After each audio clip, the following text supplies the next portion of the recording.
I'm Vince, and I'm an alcoholic. And it is true, I am the husband of the friendly girl. I'm a very good friend. The best, I hope. And the only one, I hope, now. But I want to say thank you for inviting us to Hilton Head. We've both been here before. This is top drawer in AA conferences. This is right at the top. This is, in order to come to Hilton Head, you must do 7 church camps in Texas before you get invited to Hilton Head. And I love Texas, as you're going to find out. I'll tell you about that in a minute. Excuse me, but it's great to be here, and thank you again for inviting us. There's many old friends here. Our friend George Welchel, who we knew for years and back in our group, and God, all of the years that we've known John and Mary Emma and Keith and Juliet and John and that Al-Anon, Cindy, and we know these folks for years, and it's so nice to be with them and get a chance to see them. We don't see each other all the time. Not enough.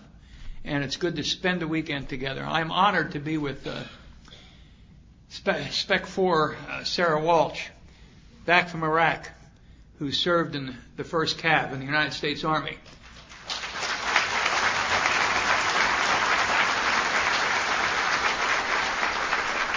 A glorious and storied division in our Army. And I'm also honored to be with PFC James Hutchins, Headquarters and Service Battalion, MCRD Parris Island.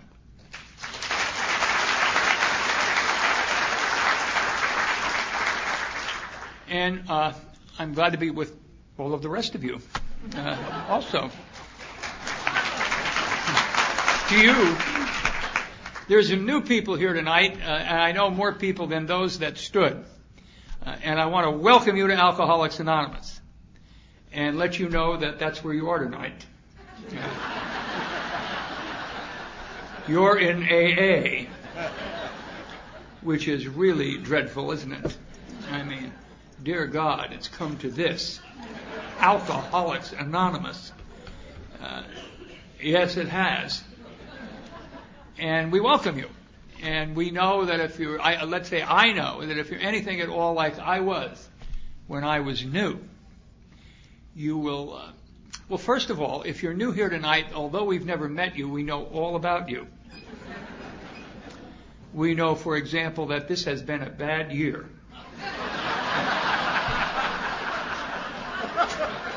The end result of which is here you are in AA. Not what you'd planned on last January, I don't think. But here you are. And if you're anything at all like I was when I was new, and most of us, I suppose, you are probably utterly convinced down deep in your soul that you are not really alcoholic, that your case is different, and you're not really like them. And we would like you to know that if you feel that way, the very fact that you feel that way means you are precisely like us. That is almost the requirement to be here, is to be utterly convinced that you don't fit, and that it's all some kind of a cosmic mistake. And yet here you are. And you also, if you're anything at all like me, you'll find this confusing. None of this makes any sense. There's no logic to any of this. For example, what do we have here? 900 people, 1,000 people? All of which admittedly cannot manage their own lives, but will be delighted to take yours on. And hopefully you'll let them do it, because that seems to be the prescription, isn't it? To understand that your judgment about you is dreadful, and that almost everybody else's judgment about you is better than yours. And if you're that desperate and you can understand that, your chances here are geometrically better. They improve right now by that one fact. I'm going to tell you about my first AA meeting, which was a long time ago. It was in November of 1965, which was a long time ago. I know, girls, I don't look that old, do I? I can't possibly, but I was only 7 at that meeting. But it was in the basement of a Presbyterian church on a Friday night in Long Beach, California, in a section of Long Beach called the Los Altos section, which at that time, as John may or may not remember, was a kind of an upper middle class community. It was very nice. They were all, and the AA meeting there on Friday night was an event. It was a big speaker meeting. And in those days, there weren't that many meetings. There was not a meeting on every street corner 24 hours a day, as it seems as though there is now. And this was a big deal. Everybody in the AA community in Long Beach, California went to this meeting on Friday night in the basement of this church. And it was a social event along with being an AA meeting. They dressed up. Boy, I'll tell you, they put on coats and ties, and the ladies dressed up. I mean, it was just, they looked good and they sounded good and they smelled good. And the overwhelming characteristic of that room, if you walked in there on any given Friday evening, was that no one looked like an alcoholic. They all looked too good. If someone were to say to you, you were in a room filled with alcoholics, can you pick one out? You wouldn't pick anybody out. You would have picked me out that first night. I was there. If you were there that night, you'd have picked me out. I had a filthy T-shirt and a ripped pair of jeans, and I just spent the previous 5 days in the Long Beach City Jail due to a series of unfortunate circumstances that were clearly not my fault. The police department in Long Beach, California is fascist, turns out. And they had abused my civil rights on a constant basis, it seemed, in those days. And I ended up in that jail. And I ended up in the basement of this church on that Friday evening. And I sat in the back of the room up against the wall. And I should tell you, I am Irish and Catholic, and I'm from New Jersey. You got a problem with that? And I have difficulty with people from Texas. We have a chemistry problem, I think. And I sat next to this guy who was about 6'5", and he had on cowboy boots and a 10-gallon hat in his lap, and his name was Tex. And Tex wanted to hep me. That's what he said, boy, I'm going to hep you. And I remember thinking, why don't you go hep somebody else? Leave me alone. But he was going to hep me. And the first thing he did was he repeated to me in rapid succession all of the cliches, which are dreary, aren't they? I mean, stop it. I mean, easy does what, And he finally put his arm around my shoulder and he said, keep it simple. Thought, I'll bet you do, Tex. I have absolutely no argument with that. And John was talking this afternoon. He put some pamphlets in my lap, and we have a pamphlet for everybody here, no matter what your aberration is. We can cover your case. There's a pamphlet here that will make you fit in. And on top of the pamphlets was the card with the 20 questions on it that John was talking about this morning. And this is a test devised by the medical school at Johns Hopkins, who, in their infinite wisdom, have decided how alcoholic you are by the way you answer these 20 questions. And if you don't want to belong here, you must find a way to answer no. Because the more yeses you have, the deeper trouble you are in. And you don't have a lot of room, do you, John? If you answer one question yes, you may have a drinking problem. If you answer 2 questions yes, in fact, you do have a drinking problem. 3 or more, you're an alcoholic. No wiggle room there. And I took this test for Tex because that's what you do with old-timers, incidentally, if you're new. If they give you a test, take it. I mean, it doesn't mean anything, but they'll treat you better, And so I took the test for Tex, and I had about 16 or 17 yes answers. I remember I answered no to the question, do you seek lower companions? I could not find any. Where the hell do you go after to city jail to find a lower companion? And the meeting began, and they began precisely how we began here this evening. They read the steps of Alcoholics Anonymous. And if you're new and you wonder what it is we have, that's what we have. And if you wish to recover here, it's required that you take them. The requirement for membership is simply a desire to stop drinking. The requirement for recovery is different. The requirement for recovery is you must take these steps. Now, I sat in that room and I listened to these steps read, and I thought, oh, please, good grief, this is simplistic. I mean, I am the end product of 8 years of Dominican nuns and 4 years of Jesuit priests. I have read Aquinas and Augustine, and I've been exposed to world-class theologians, and this is, prairie Protestant, simplistic,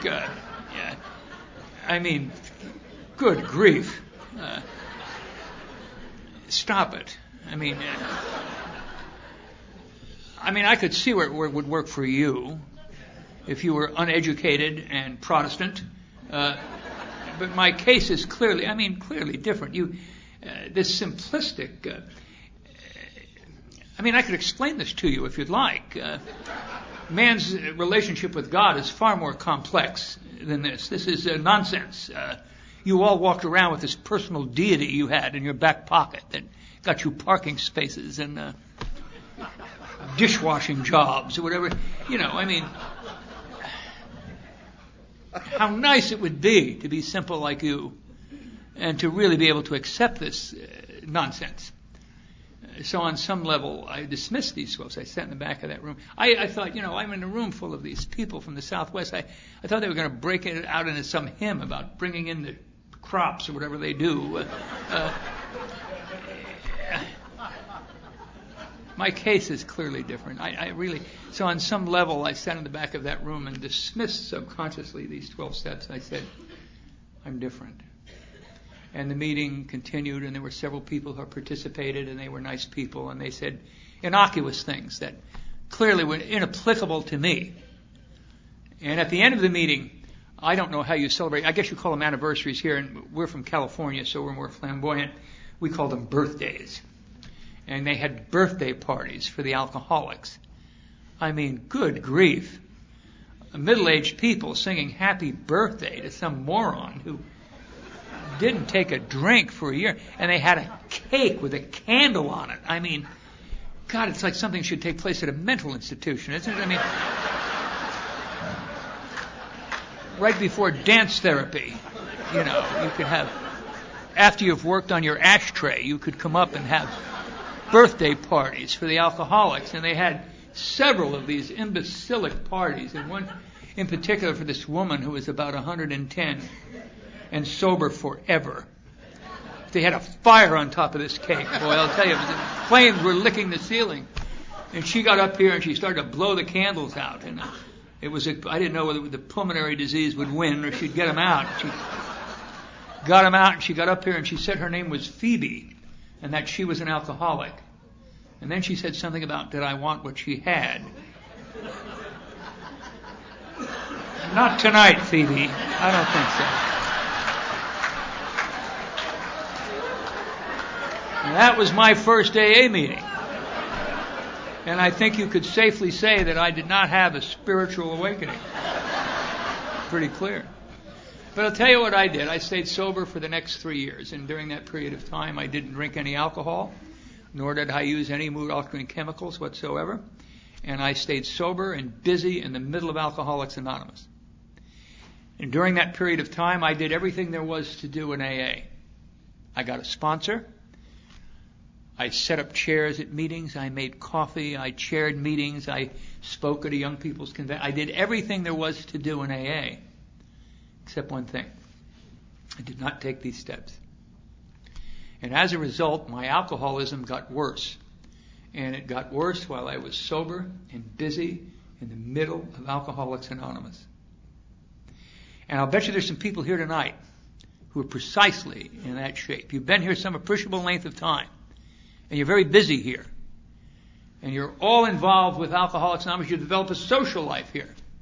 And you're busy in the fellowship of AA. But you have not taken these steps.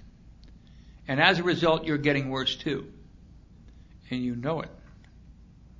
And the way that you know it is you are surrounded by people who are getting better. And you watch them get better. And if you're like me, it drives you crazy. Because something is happening to them that is not happening to me. And I really don't know why. And I know it's for real. Because when people get better here, they wear it. It's all over them. It's in their clothes, it's in their face, it's in their eyes, it's in their persona.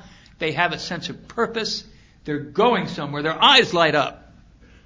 And I would sit there and watch one after another. People come in, after I'd been here, they'd go, boom, something would happen to them. And I think, there's another pixie. How can this be?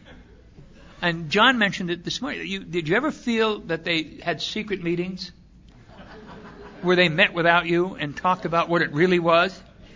See, it could not be this drivel. I mean, not really. And that's how I operated in Alcoholics Anonymous. And wonderful things happened to me immediately. I got a wonderful job. I was on the ground floor of a new profession. I will tell you a little bit about my background. I am the fifth child in a family of 5 children. I have 4 older sisters. And I came along very late in my parents' life. My father was 50 and my mother was 45. And my youngest sister was 11 when I was born. And here came this boy in this big Irish family with all these girls. The prince had arrived. I will tell you. I mean, I was doted on, and I got everything I wanted. I mean, my sisters, it was during the war, they would dress me in sailor suits and soldier suits, and pictures saluting the flag would make you throw up if you saw these pictures. It was just dreadful. But they took me all over with them, and my father adored me. He just, God, here was this, after all these girls, there's this boy, and he never said a cross word to me until the day he died. He just really was loving and kind, and I had this. So this great family. I mean, I talk about this often. My earliest recollections of Christmas are my father in my bedroom in the middle of the night on Christmas Eve. He would kneel beside the bed and wake me up and say, "I just saw the sleigh leave. Let's go downstairs." And the whole family would go downstairs and celebrate Christmas at 3 a.m. because my father could not wait. That simple. And that's how I grew up. He was an executive with the railroad, and we were affluent, and we were privileged, and things were, I had everything. I should also, and to tell you that it's a loving family. Nobody else is an alcoholic in my family, just me, which is rank heresy, isn't it, in an Irish Catholic family? And they're all disgustingly normal. They're successful, and they're all married to the same spouse forever. Everybody is. They're completed their educations. As a matter of fact, as far back as anybody can track in our family, through generations, there have been a total of 4 divorces. 3 of them are mine. So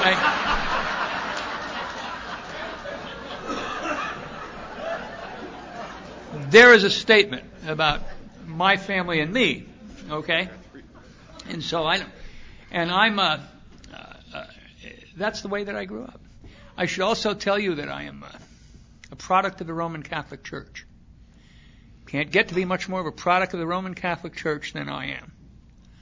And I will tell you at the outset, I was not tortured by evil nuns or molested by bad priests. None of that ever happened to me, and it never happened to anybody I knew. Now, it must have been some of it going on, but it never happened to me. Maybe I wasn't appealing. I don't know. For some reason. But for whatever reason, it is not in my experience.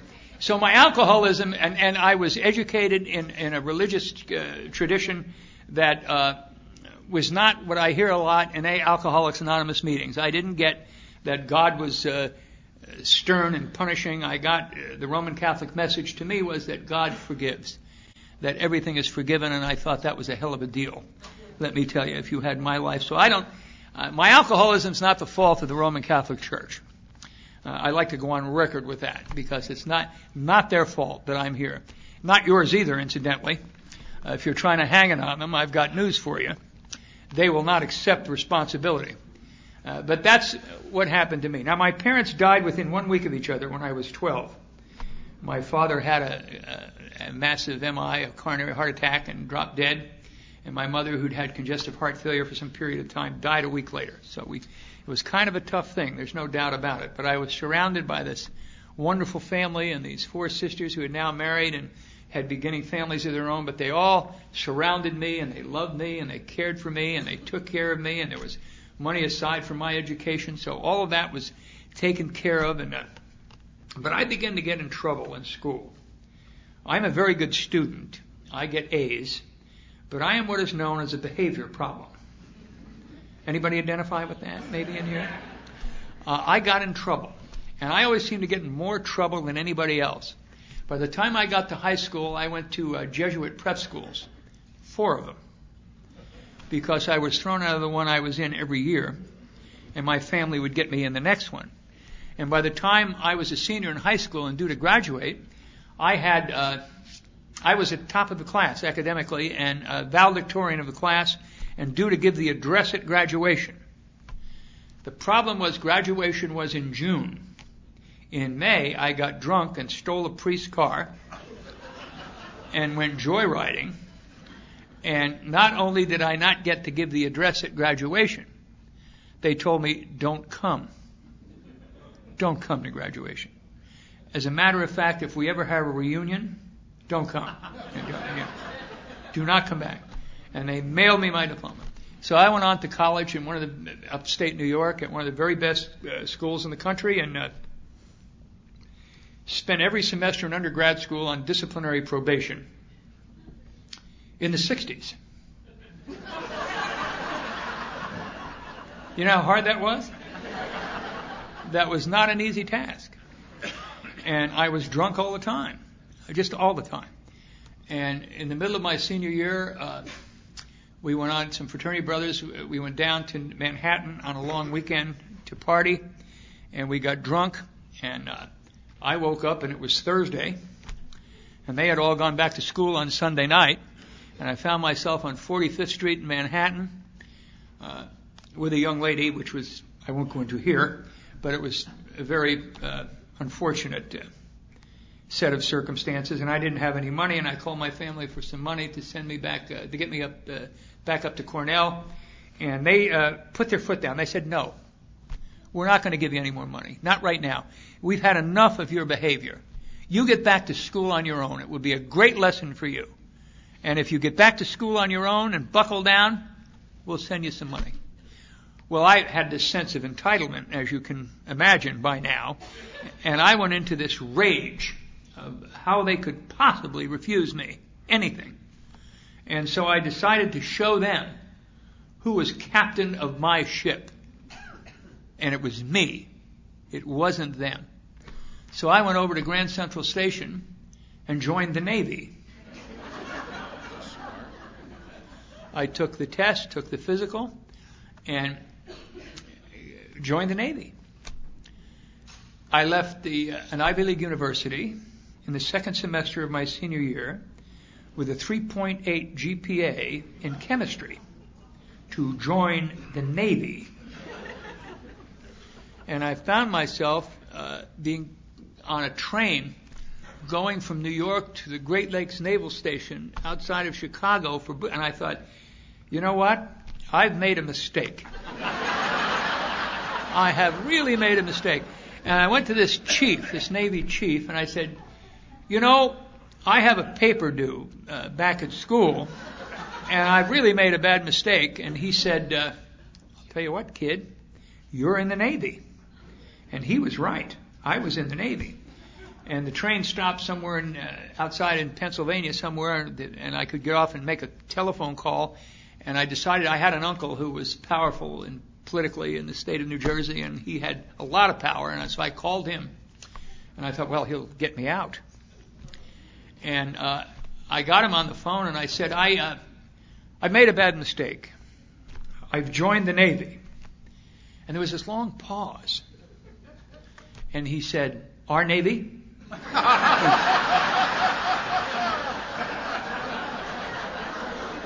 Demonstrates where I was. You know what I mean? And he said, you know what? He said, I think it's the very best thing you've ever done. And he said, I'm not going to help you at all get out of the Navy. He said, I think that's fine. He said, I think you couldn't have done anything better. That isn't the answer I expected or wanted. And I found myself at the Naval Station in Great Lakes in boot camp. And that was, good grief. They told me there's something about making your bed. And I said, I have sisters. I don't know how to do this. But I learned. And one of the things they do in the military, as our friends will attest to, the first thing they do is they give you tests. You take a lot of tests. And if there's one thing I do well, is I take written tests very well. And so I took these tests, and they called me into this commander's office after a couple of weeks, and they said, your testing is exceptional. And we have an offer for you. We think that perhaps this would be a good thing for you. We have a new program in nuclear weapons technology, guided missile technology specifically. We'd like to send you to Albuquerque, New Mexico, to Sandia Corporation and train you in guided missile technology. And I thought, wow, if you have to be in the Navy, this sounds exciting, doesn't it? It really does. And I was young, and that it sounded like a very exciting thing. Then they gave me psychological testing, and rescinded their offer.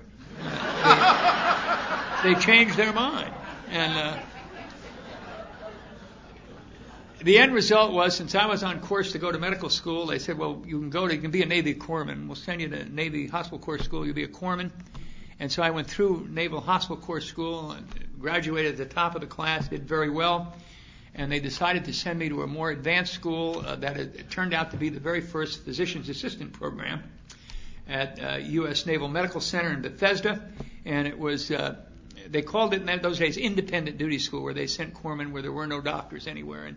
And so the training was far more sophisticated, and I went through that program and did very well. I loved medicine, by the way, and did extremely well. The plan was to go to medical school eventually anyway, and this was almost the equivalent. It was a very rigorous program for 2.5 years, and and I'd already had the prereqs. I'd had all of the chemistry and all of that, so it was almost all clinical, and it was just really a great program. And toward the end of that program, they called me in, and this captain said, we think you're a prospect for Officers Candidate School. We think there's an opportunity for you to go to Newport, Rhode Island, and go through OCS and get commissioned an ensign in the Navy. And I thought, now if you've got to be here, I had to give him a couple more years. That's a great idea. So they gave me $500 to buy new uniforms and 30 days leave.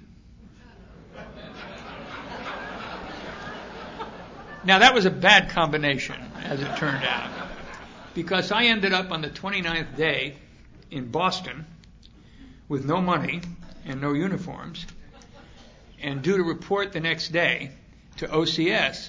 And so one of my brother-in-laws flew up from New York and bought the uniforms, sobered me up, and deposited me at the Naval Station in Newport at Officers Candidate School. And that is a controlled environment, and I did very well in OCS. Completed OCS, got commissioned an ensign in the United States Navy, an officer and a gentleman, and got a set of orders to, of all things, the Marines. Dear God. I got orders to the 3rd Marine Division on Okinawa. And I thought, whoa. I wasn't even ready for the Navy. The Marines. The real Marines. And I got over to Okinawa, and I reported in the 3rd Marine Division as a medical administrative officer, and they couldn't find a job for me. So they put me in this officers club on the northern end of the island and forgot about me. And I forgot about them. It was worked out just fine. And my duty consisted of getting up every day about noon and reporting to the cocktail lounge in the officers club for duty. And I would drink Hagen Pinch at 60 cents a pop. You really can't beat that. That's just genteel living. And it was fine. I began to really like the Navy. And that went on for a while. And then pretty soon they put another guy up there. And he was a surgeon out of Temple University. And he was a bad drunk, and they didn't want him around patients. So they stuck him up in this officers club. And he and I bonded. We became spiritual brothers. And we both got up every day at noon and reported to the cocktail lounge of the Oak Club and drank. And pretty soon we forgot we were in the service. We grew our hair long, grew beards. We wore sandals and shorts and lost track of all our uniforms after a while. Couldn't find out where the hell they were, And then one day, one fateful day, this Marine Corps second lieutenant came to that officers club to give us some very astounding news. It seemed as though the bird colonel, the commander of the 5th Marines, who we were technically attached to, was having a dinner party for all of the officers in his command, and we must attend. Now, this was not good news. We didn't like this news at all. And because we weren't noticed, nobody knew who we were, and we liked it that way, quite frankly. But we had to go get haircuts and shave and dig up some uniforms and shine up and show up to the colonel's dinner party. And there were tables all around the room, and we tried to be as unobtrusive as possible. And we sat at a table over by the door. And I could see the colonel's eyes roaming the room. And all of a sudden, he looked right at us. And I said to Melman, Douglas, this is bad. And then I could see this major come trotting over, saying, the colonel would like to see you. This is real bad. And we went over, and the colonel said, who the hell are you guys? First of all, said, you are 2 officers in my command. I've never met you. What do you do? And we had a very vague kind of an answer. And the major said, well, one of them's a doctor. I don't know what the hell the other guy is, but they live in the officers club. He said, they what? He said, they live in the officers club. And the colonel said, give them a job. So we were put in charge of venereal disease control for the island of Okinawa. That was our job. And what would happen was these Marines would get gonorrhea and syphilis and, they'd get hideous disease that was only seen in textbooks. Some of them, I'm sorry, but they got a disease called lymphogranuloma venereum that was clinically extinct. And I don't know how the hell they ever got it. I used to tell them, where'd you get this stuff? God, they haven't seen this since the Renaissance. These bugs don't exist. Where did you get them? And our job was to go out into the villages to the bars and find the young ladies who were spreading this cheer and make sure that they were treated. So therefore, what the job turned out to be is we rode all over Okinawa in a Jeep every day from bar to bar. So we did. And we had the power to quarantine these bars. So we drank Chivas Regal and Hagen Hague for free all over Okinawa. And it turned out that, again, the Navy and the Marine Corps was okay. It was not a problem at all, as it turned out. And time went by, and we came back to the United States, and we left the service, and we did some other things. And it's not all fun and games. I want you to know that we did some other things in the military. We made 40-mile hikes and things with the Marines, and we could have ridden in a Jeep, but we didn't. We walked with them, so you'll know we were not totally unsuitable human beings, but we did. And we came back to the United States, and we got out of the military, and he went back up to Temple, where he completed his residency in surgery and cardiovascular surgeon, and today he is a cardiovascular surgeon in Philadelphia who's not yet been to AA. So I guess if you need a bypass, stay the hell out of Philadelphia. End of that story. I went back up to Cornell and finished my final semester in undergrad school, and spent the summer of 1963 as a freedom rider in Mississippi, which was drunk, which was a colorful experience, to say the least. And I got out of there alive, and was going to go to medical school, but got rejected because of social problems that they felt I had. And so I didn't get accepted to medical school, and I became very confused, and I didn't know quite what to do. And when I'm confused, I only know one thing: get married. It's always the answer to confusion for me. And so I married a girl that I'd known. She was a Navy nurse, and we got married, and she was a lovely girl, and she deserved a far better fate, believe me. And she immediately got pregnant, which men always say that like it's done independently, don't they? Yeah, right? Yeah. I helped, but she got pregnant, and we ended up coming out to Southern California, and I got tentatively accepted to med school at SC to go to med school, but I had to behave myself for the summer, and we moved in with her parents, who I'd never met. I barely knew her, let alone her parents. And we moved in with her parents, and I got a stopgap job for the summer as a bartender, which was, you can imagine how that turned out. I'm coming home at 4 o'clock in the morning, drunk and in various stages of clothing missing, and, just not good. And they decided that that was enough of me, and they threw me out, and she did too. And I found myself on Bolsa Avenue in Santa Ana with a lot of Samsonite luggage and no money.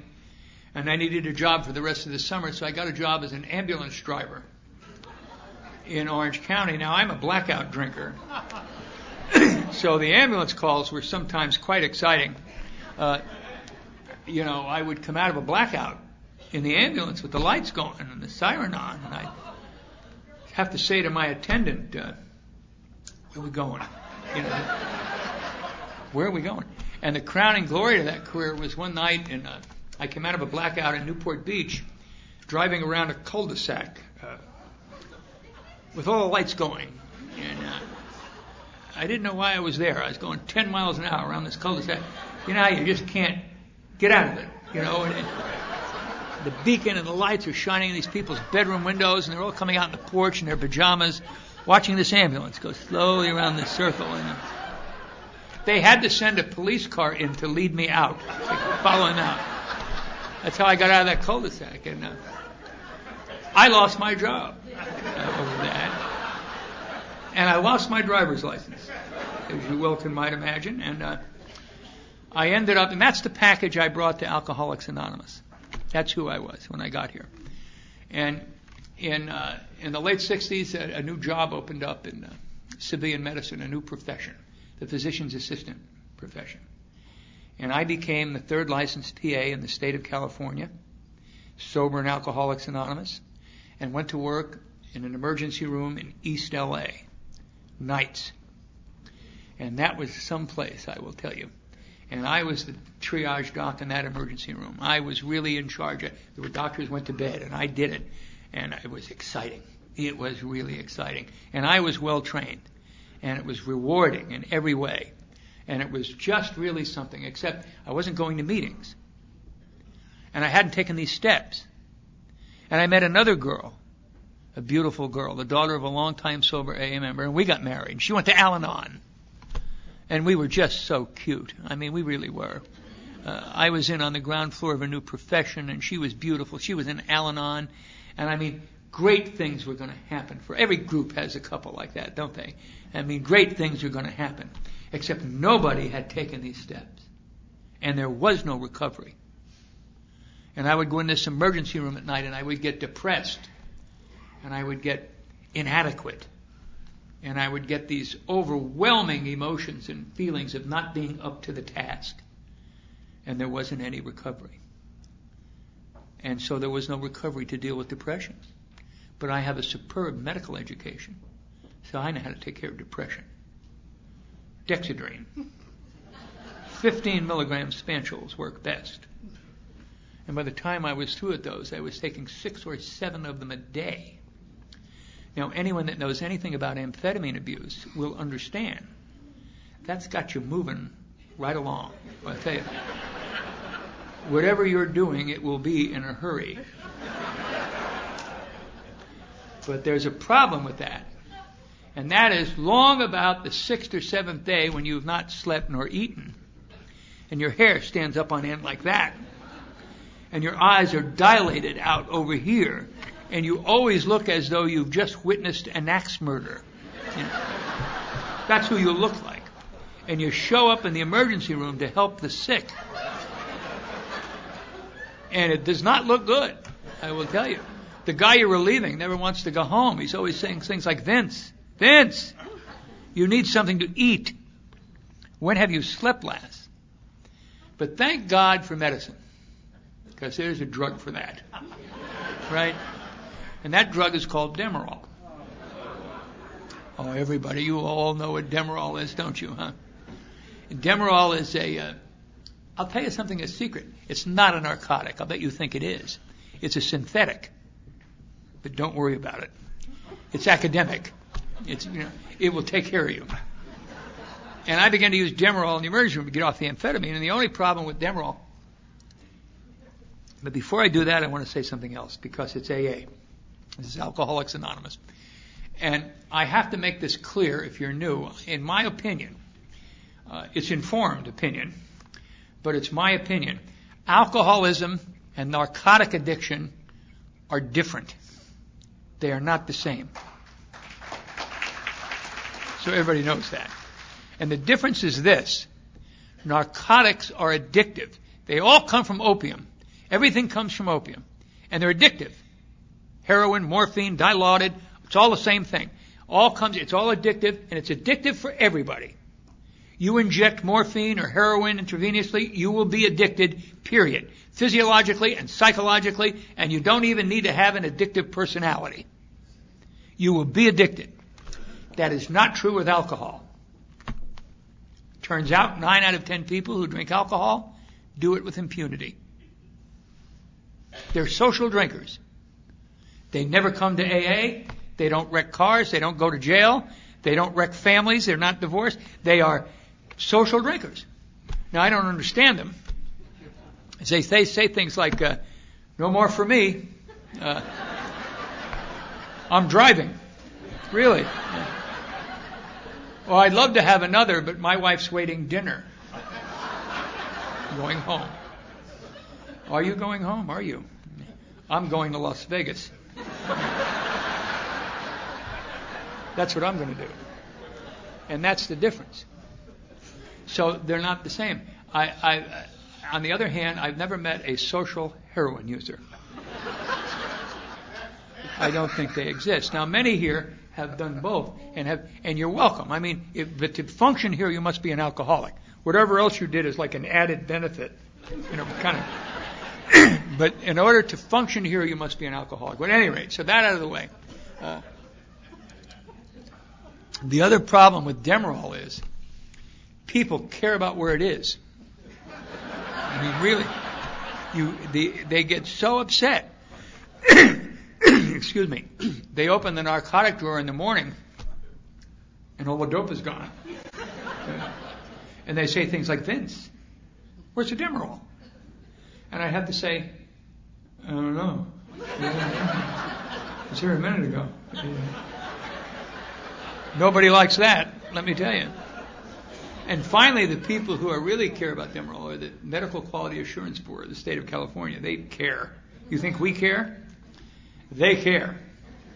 And they showed up one night, and in those days, you must understand, too, we were unenlightened. So there were no diversion programs or programs for impaired physicians. That came much later. The only program they had was you're under arrest, and we want your license. That's the program. And they charged me with a felony appropriating narcotics for my own use and reduced it to a misdemeanor. And I certainly didn't have to go to jail, but I lost my medical license and ended up spending the summer of 1972 living in an apartment by the airport in Los Angeles, drinking 1/2 gallon of vodka a day. I don't have to tell anybody in this room about that kind of drinking. You know all about that. You vomit bile, and you look at a clock, and if it's 9 o'clock, is that a.m. or p.m.? Is it morning or evening? And you lose 30 pounds, and you sometimes have mini seizures. And that's the way you go through that summer, and that's the way that I lived in that summer. And I came out of a blackout, and my wife, of course, left. That one gone, too. She took everything. They all do, don't they? They take it all.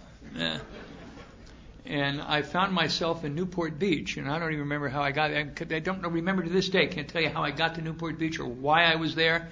But I was on a bench by the Balboa Peninsula, right by the water, and I'm in a suit much like John is tonight, 3-piece suit, a white shirt and a tie, impeccably dressed, and here I am. And I don't remember to this day how I got there. And I had some money, but very little money, and some luggage next to me, and apparently I decided to go to Newport. And I knew that I needed some kind of a job because I didn't have a place to live. I didn't have a job, so I went through the Orange County newspaper and I found a job as an apprentice embalmer for a mortician in Costa Mesa, which was, good God. If you knew and you need a job, do not do that. It's a really dreadful job. It paid $85 a week and a bachelor apartment over the room where they keep the caskets. So you only one entrance in and out, so you have to walk through that casket room in the morning with a hangover. And they had some recording of chimes and birds chirping, and Christ, I think, it was just grotesque. And I got in an argument with this guy and stole his hearse and got drunk. And I got drunk and then stole his hearse. And I ended up coming on September the 20th, 1972, coming out of what I hope is my last blackout ever, driving the wrong way on Pacific Coast Highway in Newport Beach in a stolen hearse, with a young lady next to me who I do not recall meeting, who was screaming at the top of her lungs. And I remember thinking, I've done it again. I don't know how I'm psychologically disposed to choose these neurotic women, because all of these women in my life end up like this. They end up, and I told her, I said, you're really unstable, and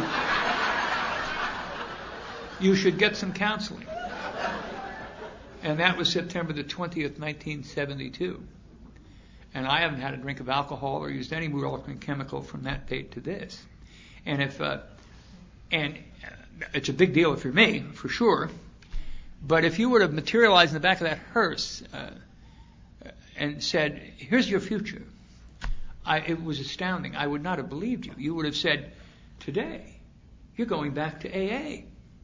And for the next 34 plus years, you're not going to drink and you're not going to use any, and your experience in Alcoholics Anonymous is going to be completely different.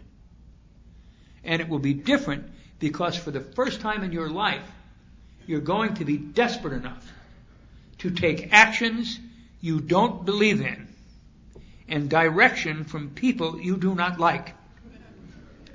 And as a result, something will happen to you that is inconceivable. You will begin to recover in Alcoholics Anonymous. I would not have believed you. But I went that day to the Alano Club in Costa Mesa, California, which is a disgusting hovel. It was a dreadful place. I mean, long Formica tables with out-of-work Texas plumbers who, just dreadful, god-awful place. But I had nowhere else to go.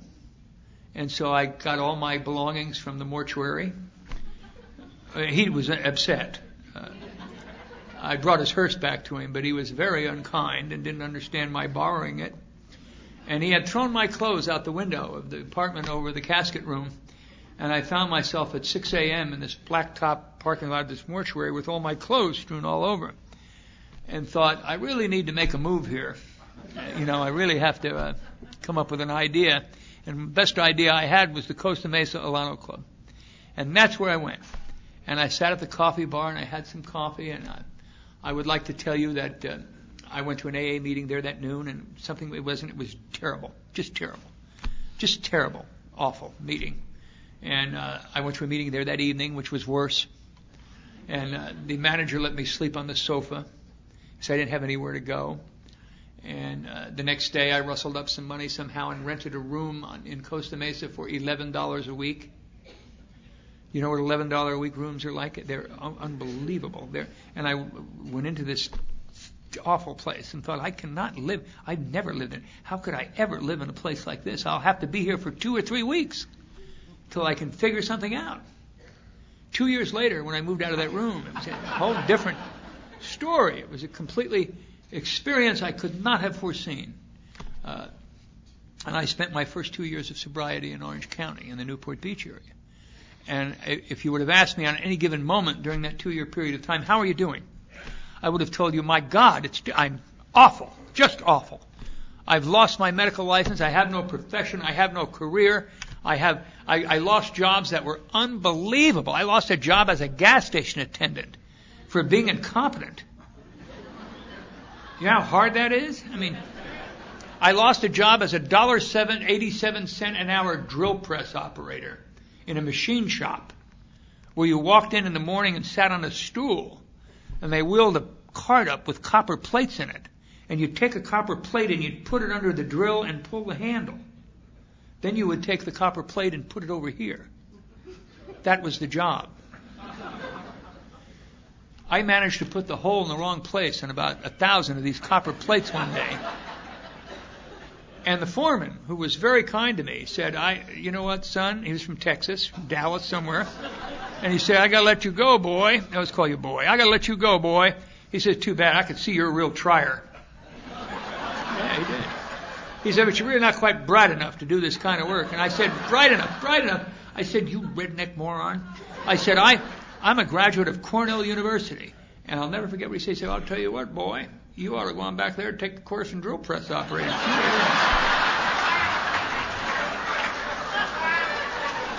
Yeah. He was right. He was right. And I remember that day going back to that dreadful room I lived in, and some mail had caught up with me, and one was a letter from a physician in upstate New York inviting me to join a committee for my college class reunion. I remember reading that letter and thinking, dear God, the incongruity of my life. How could that be? How could I go from there to here? How can that happen? How do I answer that letter? I can't make it this year, Dr. Medoff. I just lost my job as a drill press operator. I mean, it is unbelievable. You can't happen. But that's where I was in early 1973. And I remember one night they had a big meeting down at the Peninsula in Newport Beach in the Ebel Club. And I don't know if you remember that, John. It was a great meeting, a big, fancy meeting. They all pulled their boats up and tied them up outside, and a very affluent group. And me, who was right at the bottom of the barrel, but I would go to this meeting. And they were all very kind to me. They were great people. And I went down there this rainy night. I'll never forget it. In February of 1973, and the speaker that night was who my wife mentioned last night, Norm Alpe. Norm Alpe was, let me tell you about him. This guy was, if Frank Capra made a movie about AA, Norm Alpe would be the speaker. And Jimmy Stewart would play him. Okay? He was just a magnificent, all-American, nice guy, average guy. And there was nothing fancy about his talk. It was all, you could give it, if you listen to Norm Alpe speak, you could give his talk word for word, because he says the same every time. But the music of Alcoholics Anonymous, you listen to Norm and you've heard him 1,000 times, and you know everything he's going to say. But every time you hear it, it was as though this is the first time you've heard it. And I've come to understand that as the music of Alcoholics Anonymous. And he certainly had it. And he was great that night, but I went back to that room, and I had to walk back in the rain, and I had bronchitis, and I had a fever, and I didn't have any medical insurance, and I didn't know how the hell to get an antibiotic. I was, really sick. And I got into it. I thought, my God, how can this be? And I got into this terrible room, and I did something so stupid. I can't believe I ever did it. I got on my knees beside the bed in that terrible room and said a prayer of utter desperation. I mean, had nothing to do with Aquinas or, it was just, God, please help me. I am afraid and I am alone and I can't make it anymore. And I believe that my recovery in Alcoholics Anonymous began that night. I didn't know it then, and I didn't know it for a long time. But that's when I think my recovery began. And I remember along about that time in that Alano Club that I went to every morning now for coffee and donuts, breakfast, nutritious. And there was a guy that hung around that club that was he was in the floor covering business. He was a one-man operation. Every AA club has one of these guys where he just is an entrepreneur. He runs down to Lido Isle in Newport Beach and he sells all these wealthy people floor covering. Then he runs up to the factory and he gets it and he runs back and installs it. Typical AA club guy. And his name was Clarence. And he was from Texas, as it turned out. But he said to me, how would you like a job? You can be my gopher. I'll pay you $10 a day and provide your meals. Sounded like the presidency of General Motors to me. I mean, my overhead was low, I will tell you. I went to work for Clarence as his gopher. And I would go and carry his tools and carry the wood and the carpet and did everything he asked me to do. At the end of the day, we would end up in a Marie Callender's in Newport Beach, and he would buy me dinner and give me a crisp $10 bill, and I would go to an AA meeting. And it was I began to come alive, and I don't know why, because he would ask me. My life was terrible. I mean, look at where I was. I mean, it was unspeakable. But something was happening inside of me because I'd continued to pray, and I'd continued to ask for help. And I remember one day in particular, it was in June of that year, and I got my $10 bill and had dinner with Clarence and found myself down by the island, Balboa Island, watching the sunset. I don't know if you've ever seen the sunset in Southern California over the Pacific, but it is in fact a spiritual experience. And I bought myself a frozen banana. And I stood there eating that frozen banana, watching the sun go down over the Pacific. And something inside of me said I was going to be all right, that I didn't have to drink and I didn't have to use any kind of a chemical whatsoever, and that I would be okay. And it was a spiritual experience. And life went on, and I began to stay sober for I got 2 years of sobriety, and I could not focus. I couldn't get a career going. I didn't know what to do. And I knew and I didn't have a sponsor really, and I needed to get one. And I knew who the sponsor had to be. And I didn't like the idea. This guy was crazy. He was 16 years sober, and he was insane.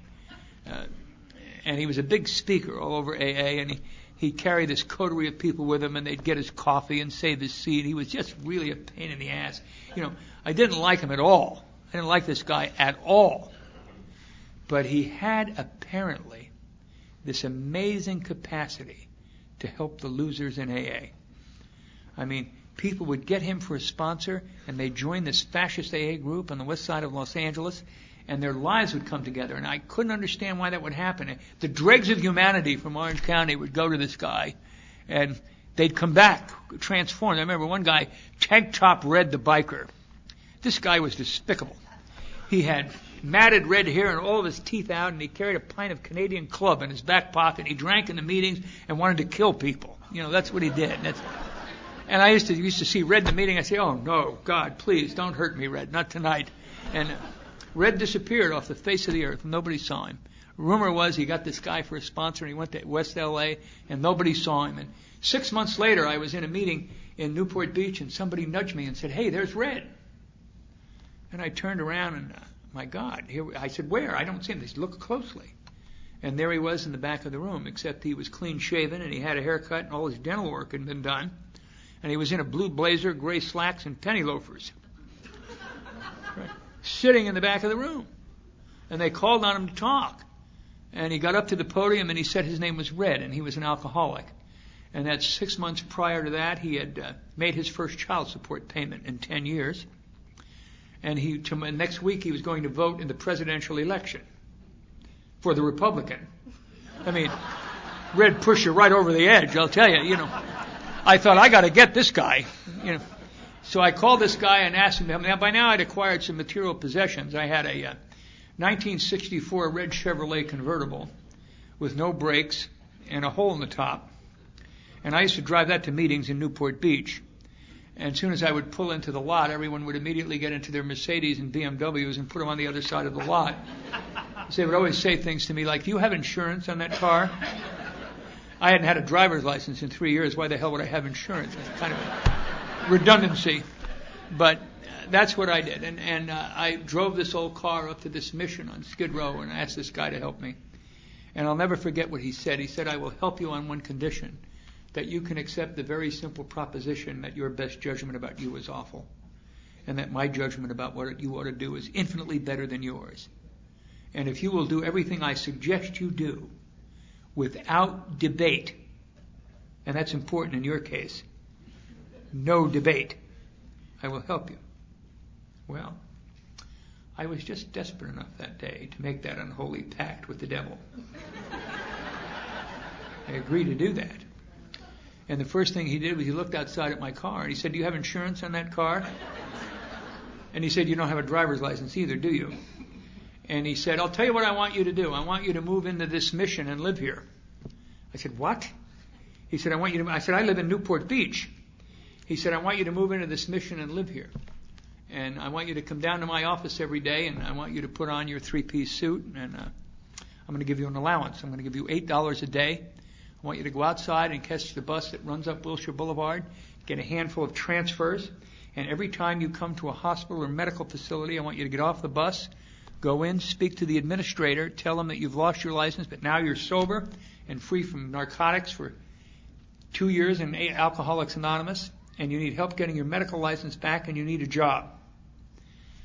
I thought, that is the most ridiculous, preposterous, stupid. I mean, I could have come up with that. But I said, okay. And I did what he said. And he said, in that car, incidentally, you don't have insurance and you don't have a license, so I'm going to park it in front of my house and give me the keys. I said, give you the keys? That's my car. And he said, yes, but I said, why should I give you the keys?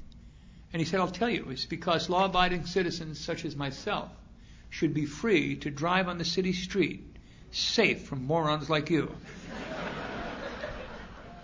How do you argue with that? So I gave him the keys. And my car was parked in front of his house in Venice. And I lived in this mission, and I did what he said. And every Saturday we played softball and volleyball up there, and I'd get to go up and visit my car. I don't know if you've ever parked a car in Venice by the beach in California, but it decomposed. The idea was I would get a job and insurance and and it would all work out, but it took longer. I was in that mission for 8 months. And what he said was not true. It never worked out. It didn't happen. But I did what he said. I went to I did everything he said. And every Saturday I'd go up, and there my car would be with another piece missing. One time the entire top was gone. And then one time the entire steering column was gone. Who would want a steering column out of a 1964 Chevrolet missing, like the shell of a car? It was a metaphor for my life. And then one Saturday there was nothing left but an oil spot, which was, And all these guys that would play softball up there would gather around the car every week too, and they'd laugh, and they'd say, "Hey Vince, look at your car. Tire wheel is gone. What do you think of that?" And they'd laugh. I didn't laugh. They laughed. And in addition to that, I was riding this bus up Wilshire Boulevard, and I did what he said, and I've been to every medical facility and hospital between downtown L.A. and the San Fernando Valley 5 times in that 8-month period of time. And I was proving him wrong. And I was right. He was wrong. And then one Friday in June of 1975, I went out and got on that bus one more day. And I sat down on this huge wad of chewing gum. All over, and I was in a wool suit. Have you ever? And it just was... And I got off the bus halfway up Wilshire Boulevard, and I went into this service station in the men's room and tried to clean the gum off my trousers with a wet paper towel. I don't know. And it just went all down the leg, and it got to be this disgusting mess. And I remember looking at myself in the mirror of this, I was in a 3-piece suit with a vest and a shirt and a tie and black socks and no pants and a paper towel in this hand. I looked like something out of a very bad porno movie. Just most grotesque. I was 2 years and 8 months sober in Alcoholics Anonymous. I'm a graduate of an Ivy League university. I live in a mission on Skid Row in Los Angeles.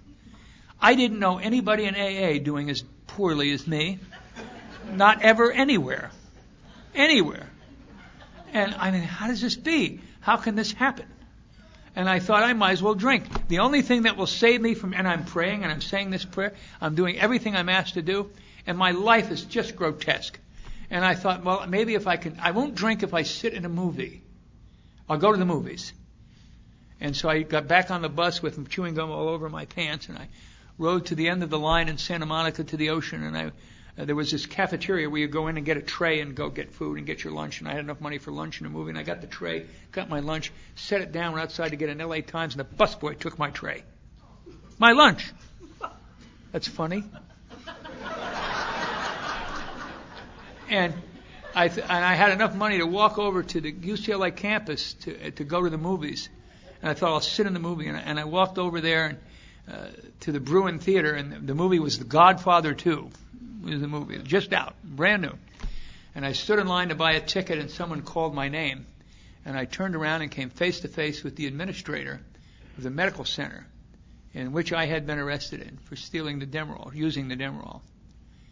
And he looked at me and he said, "Vince," he said, "you look terrific." He said, "Where have you been?" And I said, "Well, I'm sober for 2 years in AA." And he said, "Oh my God," he said, that is wonderful." And he started to cry and he put his arms around me. He said, "We were so worried about you. And it's just tremendous and you look so good."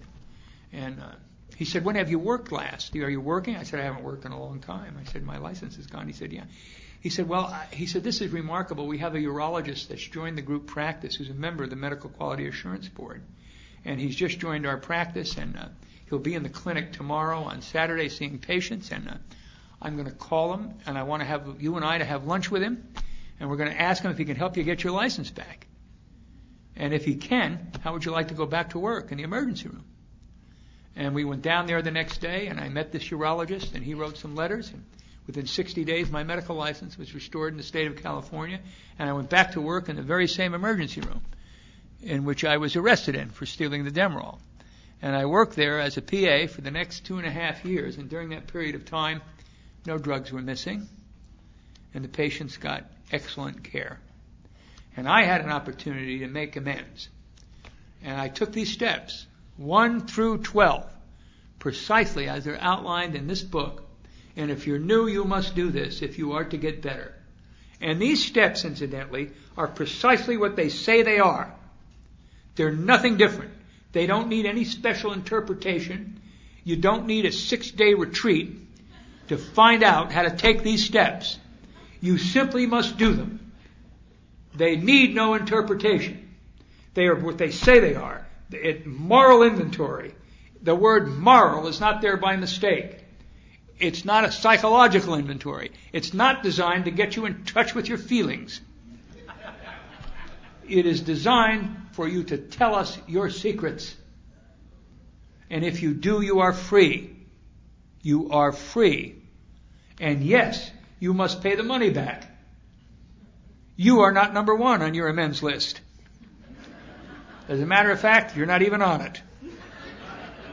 Everybody else is. That's what I discovered, going through these steps with this sponsor, this crazy sponsor. I wasn't allowed to have, I talked about it earlier, wasn't allowed to have a checking account. I used to have to get money orders to pay back $30,000 that was all due tomorrow. And we paid them back. And I did this, and I took these steps, and my life began to flourish. And it isn't to say I haven't made mistakes. I've made every mistake you can make. In 1976, I met this cute little redhead, and I met her in September. We got married in October and divorced in November. That is a mistake. And the last time I saw her, she was on the way back to her daddy's ranch in El Dorado, Texas. So they're haunting me. And time went on, but I didn't drink and I didn't run. And in 1975, Pat got sober and her husband was dying of lung cancer. And I watched her take care of him and get sober at the same time. And we became friendly not long after that. And we fell in love and we got married. And by that time, I had gone into a new profession because all of the jobs for PAs were at night. And in those days, it was not the profession it is now. And I went into a new profession in counseling, vocational rehabilitation counseling. And I was just starting my practice and we didn't have any money. And we got married in an AA wedding in this AA's backyard, and the women brought the food, and it was wonderful. And we didn't have any money at all. I mean, we didn't have any money. We had to wait till everybody left so we could open the envelopes to see if we could go anywhere. And it turned out we could. There was enough money to go to Knott's Berry Farm, which is where we went on our honeymoon. And we had a 1-day honeymoon, so we had to go to work on Monday morning, both of us, and we did. And we've been married for 26 years. Last year we had our 25th wedding anniversary. And thank you. And we talked about where we'd like to go to celebrate our wedding anniversary, and we thought, well, we should go to Knott's Berry Farm. Then we thought better of it, and we thought, oh no, let's go to Paris. And we did.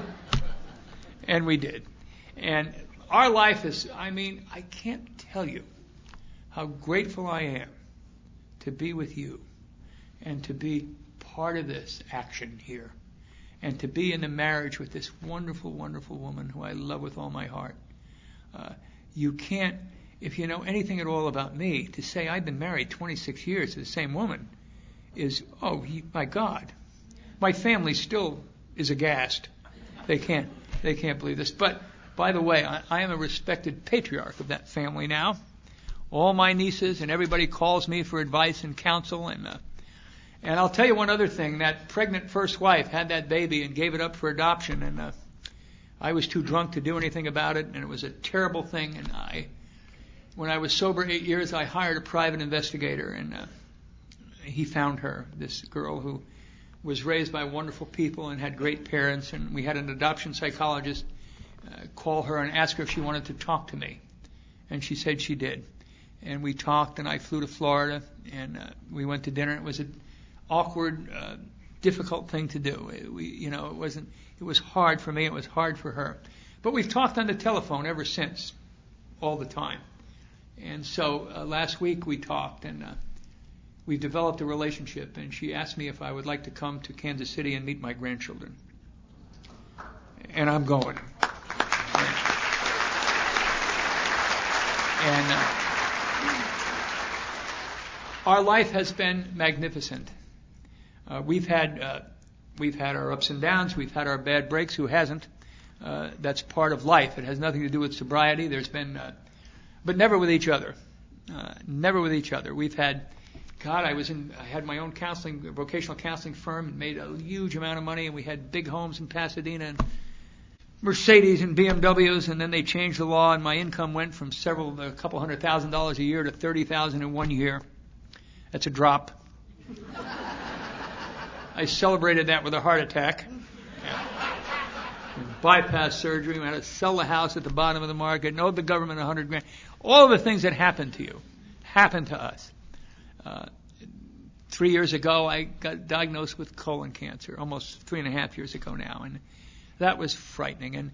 And I never had any symptoms, and they caught it early and operated on it, and everything looks great, but I had to take prophylactic chemotherapy, and the chemo almost killed me. I had staph pneumonia. I was in the intensive care unit at the City of Hope for the month of February 2004 on 6 liters of oxygen.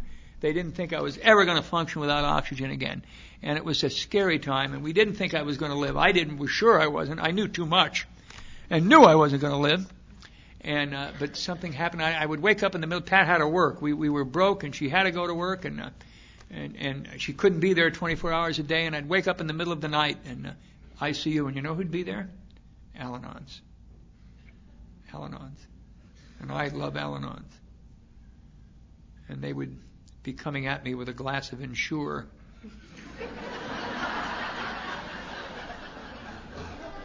If an Al-Anon comes at you with a glass of Ensure, you will drink it. I promise you. But they loved us, and they took care of us. And I got better, clearly. And for a guy who they said would probably need oxygen the rest of his life, I do 45 minutes a day on the life cycle on level 9 and 10. I wanted to call the oncologist and say, how long do you go? But I'm better, and our life is better. And I'm 65 years old and went back to work at a huge job 6 months ago, making a lot of money. I mean, how can this be?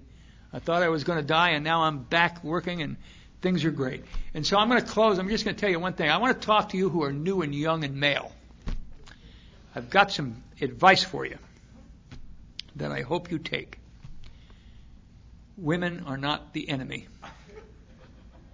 They are your loving, equal partners in every way. They are to be loved and to be cherished and listened to. And it took me a long time to discover that. But I have. And if you know it now, your life will be magnificent. You'll save yourself years of untold grief if you can do this now. So thank you for inviting me to Hilton Head, and hoo-ah!